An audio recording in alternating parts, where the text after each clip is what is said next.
Alek Minassian was a Canadian software engineer turned mass murderer who, in 2018, killed 11 people in Toronto, Canada when he plowed into a group of pedestrians. Alek did the attack because he was frustrated that he couldn't get a girlfriend and his lack of success in romance. Minassian's attack would later be connected to the incel community. The attack left 11 people dead. This is the story of Alek Minassian.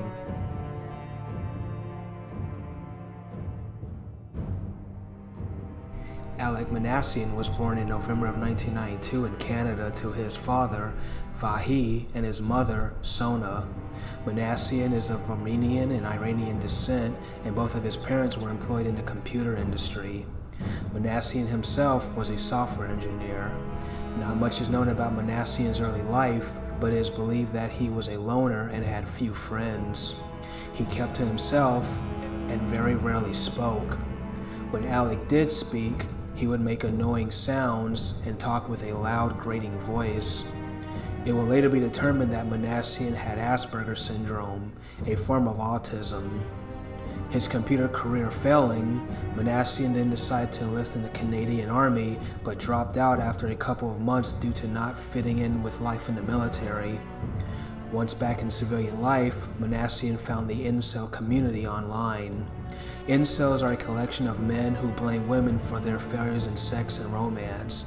Incels post on the internet message boards of their inability to attract women and find mates.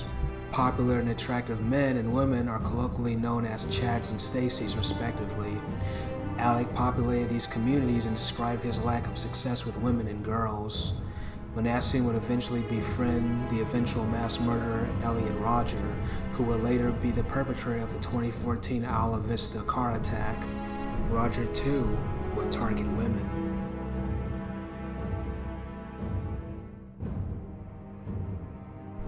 In 2018, Minassian rented a fleet van belonging to the Ryder Rental Company.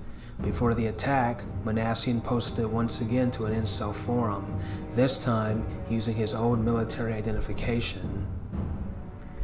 This is Private Minassian, infantry number 00010, wishing to speak with Sergeant 4chan, please. C3234961. The incel rebellion has already begun. We will overthrow the Chads and Stacys.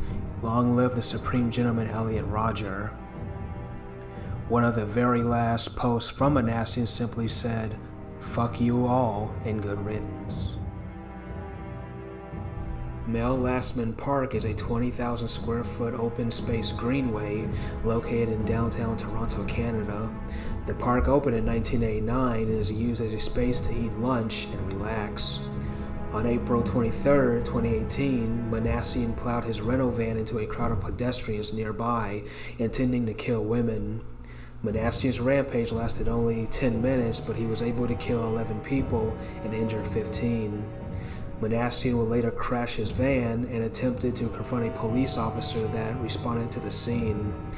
Toronto police officer Ken Lam attempted to apprehend Minassian, but Minassian pulled out his wallet and brandished it as if it was a handgun, hoping for the officer to kill him.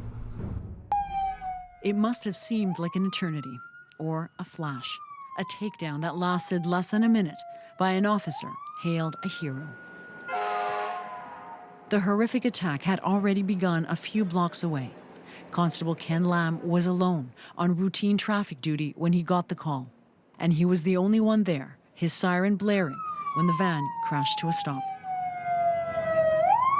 What unfolded is extraordinary. Lam's gun is drawn, pointing at the van. He doesn't know what to expect. The driver points what appears to be a gun and yells something, but you can't hear it over the siren. In what experts call a strategic move, Lam calmly reaches into his vehicle to turn it off. If he thought there would have been a threat to his life, potentially, he wouldn't have taken his eyes off the suspect. He turns off the siren, both so the suspect can hear him, but also to try to de-escalate the situation, because inherently the siren is going to make that suspect nervous. But it doesn't calm him. The driver steps closer. He wants the officer to shoot. Lam doesn't fire. He's not only provoking him and doing that, but he's also saying to the officer, shoot me, shoot me. Mike McCormick is head of the Toronto Police Union. If at any point that he thought there was an escalation in the person's behavior and that there was a threat, he had the entire justification to use his weapon. We can't tell from this angle, but Lam knows that's not a gun. He doesn't shoot but steps back as the suspect comes closer. Then, sensing an opening, moves forward. The power dynamic suddenly shifts. The suspect collapses to his knees. Suddenly, it's over. When I was talking to him yesterday, he was saying, Mike, I'm just a cop. This is what we do. Like, what's the big deal? He's certainly humble, and officers are trained to de-escalate. But still. It is a focal point of our training piece. Having said that, that particular situation yesterday, the way in which it went down was nothing short of remarkable. Remarkable because training can only go so far. Scott Giovannetti is a former police instructor. He used the least amount of force possible to end the incident, and I agree with the characterization that he was a hero. As for Lam, he is overwhelmed and taking some time off. As a key witness, he won't be speaking publicly for a while, but will no doubt always be known as the cop who didn't shoot. Joanna Rumiliotis, CBC News, Toronto. Seeing that Minassian had only his wallet and not a gun and was totally unarmed, Officer Lam then used non-lethal force to detain Alek and bring him into custody. Alek Minassian will later stand trial in 2020, but due to the COVID-19 pandemic, the trial was moved and conducted mostly on the video conference software application called Zoom. Minassian and his defense attorney attempted to use Alek's autism as an explanation for his actions, but this was dismissed and caused controversy within the autism community.